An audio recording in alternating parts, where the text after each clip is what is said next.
பாருங்க, நாம் வந்து சிம்பிளாக வீட்டில் இருக்கிற பொருளை வச்சு ஒரு கேக்கு செய்கிறது எப்படின்னு பார்க்கலாம். முட்டை இல்லாமல் கேக்கு செய்கிறது எப்படின்னு பார்க்கலாம். 1/2 கப் தயிர் ஊற்றிக்கலாம். சர்க்கரை பாருங்கள் பொடி பண்ணி வச்சுருக்கிறேன். இது 1/2 கப் இதில் சேர்த்துக்கலாம். இதெல்லாம் சேர்த்து நல்லா கலந்துக்கலாம். இந்த கப்பில் தான் நம்ம அளவு எடுப்போம். அந்த கப்புக்கு எண்ணெய் 1/2 கப்பு. வாசம் இல்லாத எண்ணெய். நல்லா எல்லாம் சேர்த்து கலந்துக்கலாம். பாருங்கள், எல்லாம் நல்லா கலந்தாச்சு. மைதா ஜலிச்சு எடுத்தாச்சு. 1/2 கப்பு மைதா போட்டுக்கலாம். பாருங்கதா, இந்த கப்பில் தான் போட்டால் பாருங்கள் கரெக்டாக 1/2 கப்பு வரும். அதனால தான் அந்த சின்ன கப்பு 1/2 கப்பு அளவு. பேக்கிங் பவுடர் 1/2 ஸ்பூன் போட்டுக்கலாம். நம்ம ஆப்ப சோடா 1/2 ஸ்பூன் போட்டுக்கலாம். காய்ச்சின பால் 1 கப் எடுத்துக்கலாம். பாருங்கள், 1 கப்பு தான் காய்ச்சி எடுத்து வச்சுருக்கிறேன். இப்போ நல்லா கலந்து விடலாம். எல்லாம் கொஞ்சம் கொஞ்சமாக பால் விட்டு கலந்துக்கலாம்.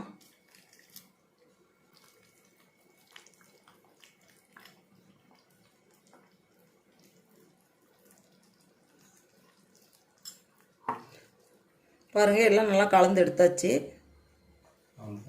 கேஸ் கட்டு போடாமல் விசில் போடாமல் ஒரு 5 நிமிஷம் சிம்மிலே வச்சு சூடு பண்ணிக்கலாம். இந்த கேக்கு ட்ரம்மில் நல்லா எண்ணெய் படுற மாதிரி சுற்றி எல்லாம் தேய்ச்சி எடுத்துக்கலாம். கொஞ்சம் இதில் மைதா மாவு துவைக்கலாம்.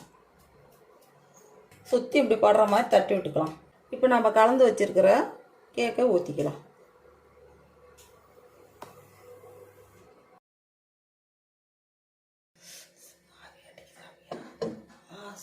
சரி, 30 நிமிஷத்துலேருந்து ஒரு 40 நிமிஷம் வரைக்கும் சிம்மிலியே வச்சு அப்படியே வேக விடலாம். கேஸ் கட்டு போடக்கூடாது, விசிலும் போடக்கூடாது.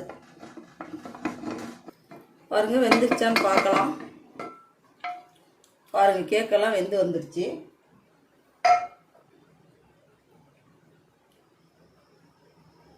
பாருங்க, கொஞ்சம் கூட ஒட்டாமல் வந்துருச்சு. கேக் வெந்து வந்துருச்சு. ஆறட்டும், ஒரு 10 நிமிஷம் ஆறட்டும், அப்புறம் எடுக்கலாம். பாருங்க, கேக்கு ஆறிடுச்சு. இப்போ கமுத்தி எடுத்துடலாம். பாருங்க, எப்படி நல்லா வெந்து வந்துருச்சு.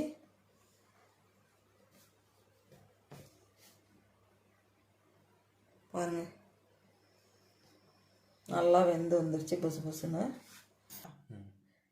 இப்போ கட் பண்ணிக்கலாம் கேக்கு.